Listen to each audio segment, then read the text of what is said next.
Hi everyone, welcome back to the Bong academy YouTube channel. আমি তোমাদের সৌমেন দা।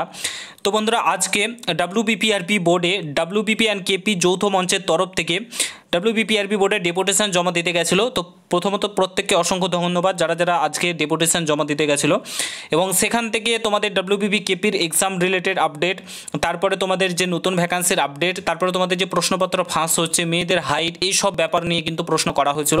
তার উত্তরের তরফ থেকে ডাব্লিউবিপিআরবি বোর্ডের চেয়ারম্যান সাহেব কি জানিয়েছে সমস্ত কিছুটাই তোমাদের সামনে তুলে ধরবো। পুরো ভিডিওটা দেখো। চ্যানেলে নতুন হলে অবশ্যই চ্যানেলটাকে সাবস্ক্রাইব করে পাশে থাকা বেল আইকনটাকে প্রেস করে দেবে। যখন আমি নতুন ভিডিও আপলোড করবো তার নোটিফিকেশন সর্বপ্রথম পেতে অবশ্যই চ্যানেলটাকে সাবস্ক্রাইব করে দেবে। এই হচ্ছে তোমাদের ডেপুটেশন কপি, তোমরা যেমনটা দেখতে পাচ্ছ অন স্ক্রিন। তো তোমরা চাইলে ডাব্লিউবিপি অ্যান্ড কেপি যৌথ মঞ্চের যে রয়েছে সেখান থেকে তোমরা পেয়ে যাবে এটা, ঠিক আছে। ডেপুটেশন কপি যে যে প্রশ্নগুলো করা হয়েছিল সেগুলো কিন্তু তোমাদের এখানে বলা হয়েছে। এবং ফার্স্ট অফ অল তোমাদের যে এক্সাম নিয়ে সবচাইতে বড় প্রশ্ন, যে এক্সাম আদৌ হবে, পুজোর আগে হবে কি, সেপ্টেম্বরে এক্সাম হবে কি জিজ্ঞাসা করা হয়।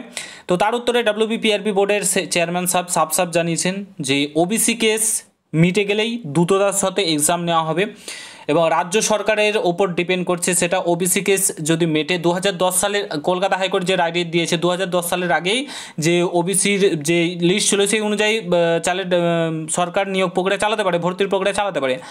তো সেটা প্রশ্ন করা হয়, কিন্তু সেটা তারা বলেছে এটা আমাদের হাতে কিছু করার নেই, রাজ্য সরকার যদি বলে তবেই হবে, তাছাড়া কিন্তু হবে না।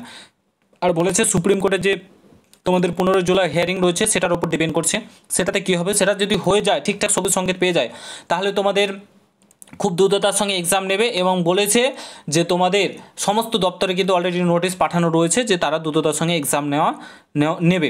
পুজোর আগে হবে কি পরে হবে এটা তারা বলতে পারেনি, কারণ পুরোটা ডিপেন্ড করেছে সুপ্রিম কোর্টের ওপর। মানে মেন কথা হচ্ছে সুপ্রিম কোর্ট যা রায় দেবে তার উপর ডিপেন্ড করেছে, তাছাড়া তোমাদের এক্সাম হবে না। এটা হচ্ছে মেন ব্যাপার, ঠিক আছে। আশা করি এক্সামের ব্যাপারটা ক্লিয়ার করে দিতে পারলাম। তারপরে তোমাদের যে বলা হয়েছে যে টেন্টেটিভ টাইমলাইন এক্সাম স্টেজে, যেমন তোমাদের প্রিলিমিনারি এক্সামের একটা টাইম, পিটিপিএমটি, final exam, interview, final merit list যে টাইমলাইন, এটা কিন্তু তারা দিতে বলেছে। প্রশ্ন করা হয়েছিল যে যাতে দিয়ে দেওয়া হয় আগেই, যে এই ডেটে এই মাসে এক্সাম হবে, এই ইসে তোমার পিটিপিএমটা হবে, এগুলো যাতে দিয়ে দেওয়া হয়। তো সেগুলো তারা বলেছে দেবে। এবং তারপরে তোমাদের যে অ্যাপ্লিকেশান স্ট্যাটাস, এগুলো বলেছে। অ্যাপ্লিকেশান স্ট্যাটাসের কথা তারা বলেছে যে অ্যাডমিট কার্ড এমনিতে যদি অ্যাপ্লিকেশান সিলেক্ট হয় তাহলে এমনিতে অ্যাডমিট কার্ড ডাউনলোড করতে পারবে, আর যদি রিজেক্ট হয় তাহলে তো ডাউনলোড হবে না, এই নিয়ে বলেছে। তারপরে তোমাদের ওএমআর কপি, এগুলো নিয়ে অনেক কিছুই বলেছে, অনেক কিছুই বলা হয়েছে, ঠিক আছে। তারপরে তোমাদের যেটা রিকমেন্ড 1 ইয়ারের মধ্যে কমপ্লিট তোমাদের ভ্যাকান্সি, নতুন ভ্যাকান্সি।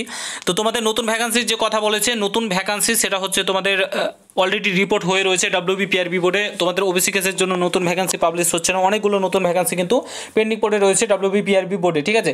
জাস্ট এই এক্সামটার রিকমেন্ড প্রসেস শুরু হলেই নতুন ভ্যাকান্সি প্রকাশিত করার কথা কিন্তু বলেছেন, যে এটা শুরু হলে কিন্তু নতুন ভ্যাকান্সি প্রকাশিত হবে। অনেক তোমাদের ভ্যাকান্সি কিন্তু ফাঁকা পড়ে রয়েছে, এটা কিন্তু বলেছে। তো ওভারঅল যে আপডেটটা সেটা হচ্ছে তোমাদের এক্সাম ওবিসি কেস না মিটলে কোনো মতে এক্সাম হবে না। আর দ্বিতীয়ত নতুন ভ্যাকান্সি ওবিসি কেস মিটলেই তোমাদের নতুন ভ্যাকান্সি প্রকাশিত হয়েছে। তোমাদের যে এই পিরিয়ডটা চলবে, হয়তো ওবিসি কেস মেটার পর তোমাদের যে পরীক্ষাগুলো শুরু হবে তার মধ্যেই নতুন ভ্যাকান্সি আসতে পারে, এটাও জিজ্ঞাসা করে, তারা বলেছে হ্যাঁ আসতে পারে, এটা কোনো ব্যাপার নেই, ঠিক আছে। আশা করি বোঝাতে পারলাম যে আপডেটগুলো উঠে এসেছে।